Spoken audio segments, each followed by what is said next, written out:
Meme coins है ना, एक ऐसी दुनिया जहां पैसा बनता भी है और डूबता भी है, वो भी पलक झपकते ही। तो सवाल ये है कि कुछ ट्रेडर्स इस वॉलेटिलिटी में भी लगातार पैसा कैसे बना लेते हैं। आज हम एक ऐसी ही स्ट्रैटेजी मीन रिवर्जन को समझने वाले हैं। जरा सोचिए, सिर्फ 5 दिनों में $1000 $1300 बन जाएं, मतलब सीधे सीधे $300 का प्रॉफिट। सुनने में तो ये किसी सपने जैसा लगता है ना? पर सोर्स का दावा है कि इस स्ट्रैटेजी से ऐसा ही हुआ है। तो आखिर ये होता कैसे है? कोई जादू है क्या? चलिए इस पूरी पहेली को एक एक करके सुलझाते हैं। हम देखेंगे कि ये स्ट्रैटेजी आखिर है क्या, इसके पीछे का सिद्धांत क्या है, इसका लॉजिक कैसे काम करता है, और हाँ, सबसे जरूरी बात, इसमें छुपे हुए वो रिस्क्स क्या हैं जिनसे बच के रहना चाहिए। तो ये जो स्ट्रैटेजी है ना, ये खास तौर पर मीम कॉइन्स के लिए बनाई गई है। और मीम कॉइन्स का मार्केट तो पता ही है, किसी तूफानी समंदर से कम नहीं होता। एक दिन में कॉइन आसमान पर और अगले ही दिन जमीन पर। अच्छा, तो इस पूरी स्ट्रैटेजी की नींव क्या है? ये एक बहुत ही सिंपल लेकिन बहुत पावरफुल आइडिया पर टिकी है। और ये आइडिया उतना ही पुराना है जितना कि मार्केट खुद। वो कहते ना, जो चीज जितनी तेजी से ऊपर जाती है उसे नीचे तो आना ही पड़ता है। सोर्स इस बात को बिल्कुल साफ साफ कहता है। कहानी उन सभी के लिए एक ही है, पंप और फिर डंप। और यही तो मीम कॉइन्स की दुनिया की कड़वी हकीकत है। सोशल मीडिया पर हाइप बनती है, कीमत आसमान छूने लगती है और फिर ग्रेविटी अपना काम कर ही देती है। इसे ऐसे समझिए जैसे हवा में कोई गेंद फेंकी जाए, वो ऊपर जाएगी लेकिन आखिरकार उसे नीचे तो आना ही है ना? बस मीम कॉइन्स के साथ भी कुछ कुछ ऐसा ही होता है। मार्केट की ताकतें उन्हें हमेशा उनके एवरेज प्राइस यानी उनके मीन की तरफ वापस खींची लेती हैं। और ट्रेडिंग की दुनिया में इसी सिंपल से सिद्धांत को एक फैंसी नाम दिया गया है, मीन रिवर्जन। मतलब जब कोई कॉइन अपने एवरेज से बहुत ज्यादा दूर निकल जाता है, चाहे ऊपर हो या नीचे, ट्रेडर्स इसी बात पर दाव लगाते हैं कि वो वापस अपनी जगह पर जरूर लौटेगा। ओके, तो थ्योरी तो समझ आ गई, लेकिन असली सवाल तो ये है कि किसी ट्रेडर को ये कैसे पता चले कि अब बेचने का मतलब शॉर्ट करने का सही टाइम आ गया है। इसके लिए सोर्स के मुताबिक 2 सिग्नल्स का एक साथ मिलना बहुत जरूरी है। मतलब एक नहीं बल्कि डबल कंफर्मेशन चाहिए। पहला सिग्नल, जो तेजी चल रही थी वो अब धीमी पड़ने लगे या रुक जाए। और दूसरा सबसे जरूरी सिग्नल, प्राइस एक ऐसे लेवल पर पहुंच जाए जहां बहुत सारे दूसरे ट्रेडर्स के स्टॉप लॉस ऑर्डर लगे हों।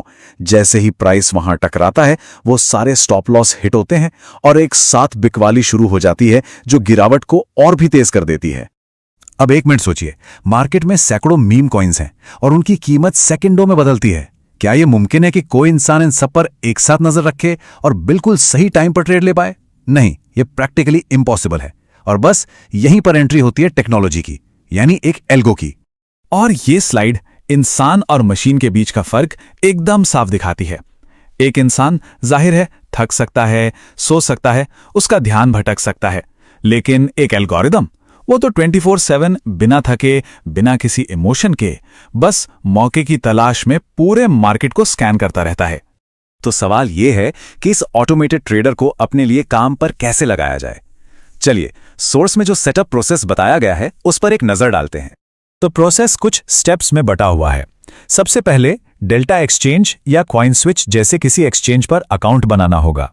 फिर मिरर पेप जैसे प्लेटफॉर्म पर जाना होगा जहां ये स्ट्रैटेजी मौजूद है। इसके बाद अपने एक्सचेंज से एक एपीआई की बनानी होती है। इसे एक तरह की सेफ डिजिटल चाबी समझिए, और उस चाबी को मिरर पेप में डालना होता है।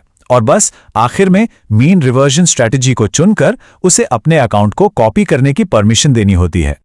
लेकिन रुकिए, इससे पहले कि ये सब बहुत आसान लगने लगे, एक मिनट ठहरकर इसके डार्क साइड, मतलब इसके रिस्क्स को समझना बहुत जरूरी है। और यकीन मानिए, वो रिस्क्स बिल्कुल असली हैं। और यहां आता है सबसे बड़ा सवाल। मान लीजिए आपने शॉर्ट किया ये सोचकर कि प्राइस गिरेगा, लेकिन वो गिरने की बजाय और ऊपर चला गया, तब क्या होगा? यहां पे इस स्ट्रैटेजी का प्लान भी सामने आता है जो कि काफी रिस्की है। सिस्टम क्या करता है कि वो अपनी शर्त को डबल कर देता है। वो और ऊंचे प्राइस पर एक और शॉर्ट ट्रेड खोल देता है। इसका मतलब यह हुआ कि जब तक प्राइस वापस नीचे नहीं आता, अकाउंट में एक बहुत बड़ा टेम्पररी लॉस देख सकता है, और इसे झेलने के लिए वाकई में हिम्मत चाहिए। और यहीं पर सोर्स की सबसे जरूरी सलाह काम आती है, जो स्लाइड पर साफ साफ लिखी है। अगर इंतजार नहीं कर सकते तो ट्रेड ना करें। सीधी सी बात है, ये कोई गेट रिच क्विक स्कीम नहीं है, ये एक पोजिशनल ट्रेड है, ये सब्र का खेल है। और भी कुछ रिस्क्स हैं, जैसे कि स्लिपेज। अगर बहुत सारे लोग एक साथ इस स्ट्रैटेजी को यूज करने लगे तो हो सकता है कि जिस प्राइस पर ट्रेड करना चाहते हैं वो मिले ही नहीं, उससे खराब प्राइस मिले। और एक और बात याद रखनी है, ये जो एल्गो है ये सिर्फ शॉर्ट करता है, मतलब ये सिर्फ गिरते हुए मार्केट में पैसा बनाता है, बढ़ते हुए मार्केट में नहीं। तो हमने एक ऑटोमेटेड ट्रेडिंग स्ट्रैटेजी को परत दर परत समझा। ये पावरफुल है, ये डेटा पर काम करती है, लेकिन ये अपने पीछे एक बहुत बड़ा सवाल छोड़ जाती है। जब हम अपने पैसे से जुड़े फैसले एक एल्गो के हवाले कर देते हैं तो आखिर में कंट्रोल किसके हाथ में होता है? क्या ये टेक्नोलॉजी हमें ताकत दे रही है या हम अपनी सोचने समझने की काबिलियत खो रहे हैं? ये एक ऐसा सवाल है जिस पर सोचना जरूरी है।